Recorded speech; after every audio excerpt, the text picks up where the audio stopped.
Apakah ada bid'ah yang baik? Benar, sebagian ulama menyebutkan ada istilah bid'ah hasanah, terutama ulama Syafi'iyah menyebut ada bid'ah yang mamduha, bid'ah yang terpuji. Ini seperti perkataan Imam Nawawi, perkataan Al-Iz bin Abdissalam, ya, kemudian Suyuti dan yang lainnya, ya.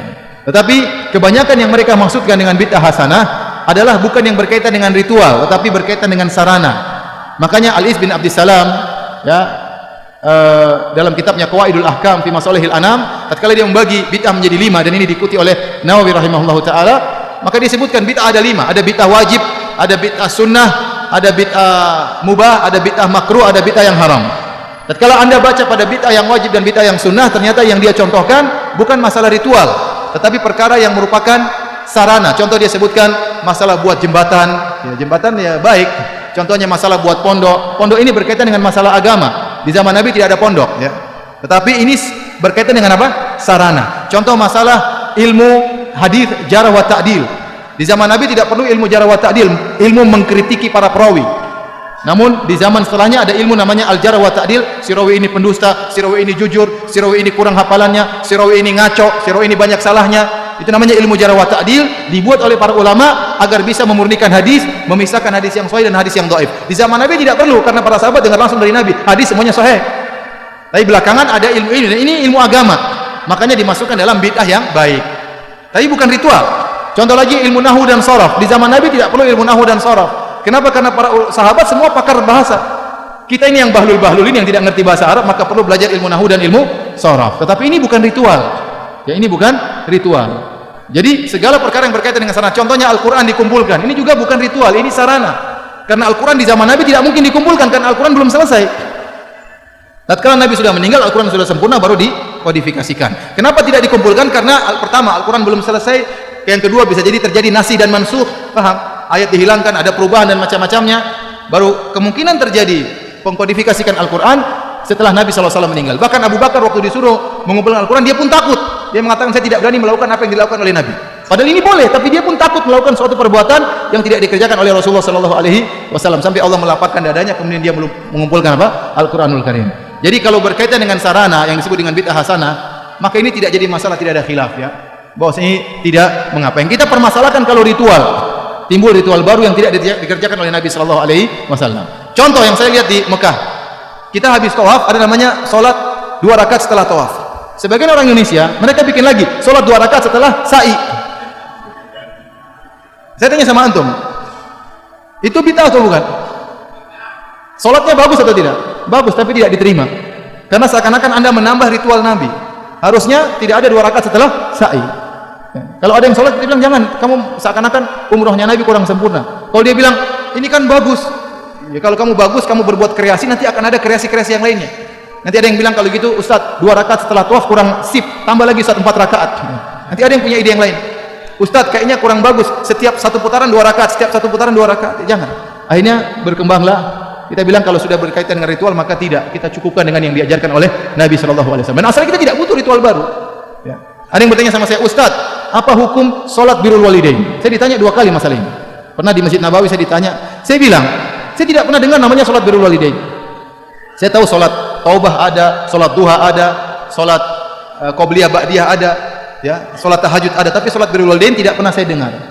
Ya, kalau Anda ingin berbakti sama orang tua, ya berbakti, tapi jangan bikin sholat namanya sholat birrul walidain. Nanti lama-lama ada yang bikin sholat poligami, memudahkan poligami. Jadi tidak usah bikin ritual-ritual baru, ya.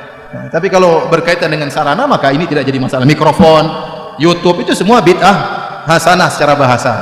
Ya, sama seperti mengkodifikasikan Al-Quran, ilmu jarh wa ta'dil. Tapi kalau bikin ritual baru, sebaiknya kita tinggalkan. Yang jelas-jelas saja ada dan full, tidak bisa kita kerjakan semuanya, maka tidak perlu kita bikin ritual-ritual yang baru. Allah. Jika seseorang itu memahami agama dengan prinsip bahwa setiap amalan baru yang dianggap baik boleh diamalkan, maka secara perlahan standar agama akan berubah dari apa yang Allah dan Rasulnya syariatkan menjadi apa yang manusia anggap itu baik.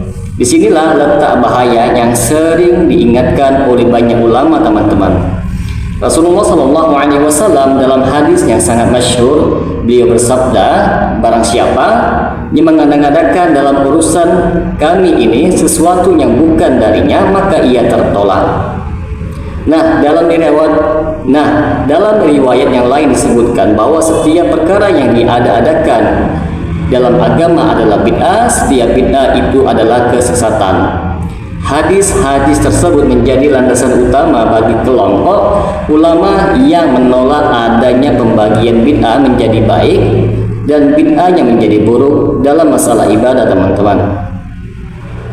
Prinsip dasar agama Islam itu adalah bahwa ibadah itu bersifat tauqifiyah, yang artinya tidak boleh dibuat berdasarkan logika, perasaan, budaya, ataupun kebiasaan masyarakat. Ibadah harus memiliki dalil yang jelas dari Al-Quran maupun As-Sunnah yang sahih ataupun praktik para sahabat. Jika prinsip ini ditinggalkan, teman-teman, maka akan muncul pertanyaan yang sangat mendasar. Mengapa generasi terbaik umat ini, yaitu para sahabat Nabi, tidak melakukan amalan yang dianggap sebagai bid'ah hasanah tersebut?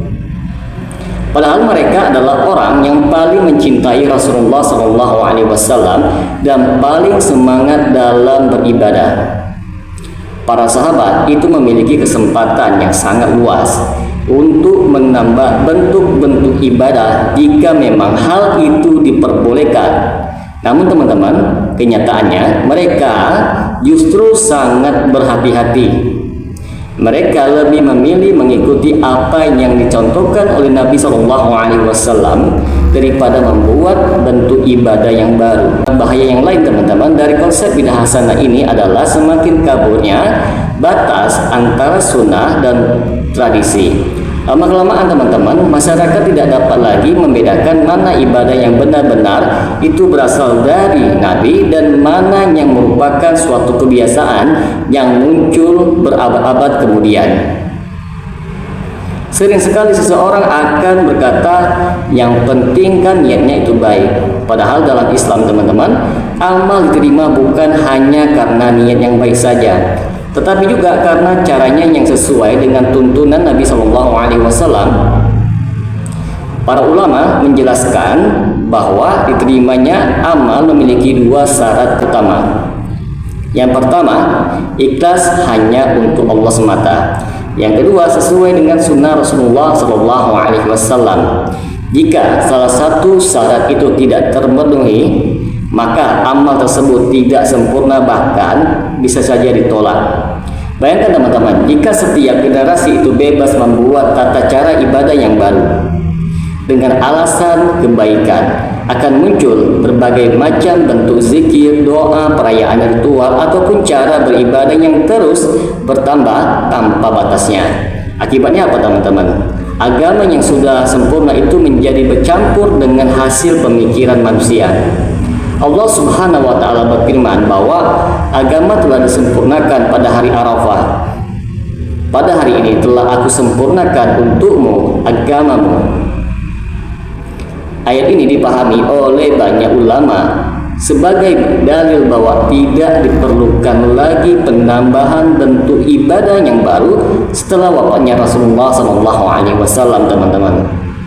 Sebagian ulama memang menggunakan istilah bid'ah hasanah dalam arti bahasanya saja, yaitu sesuatu yang baru tetapi bukan ibadah yang baru.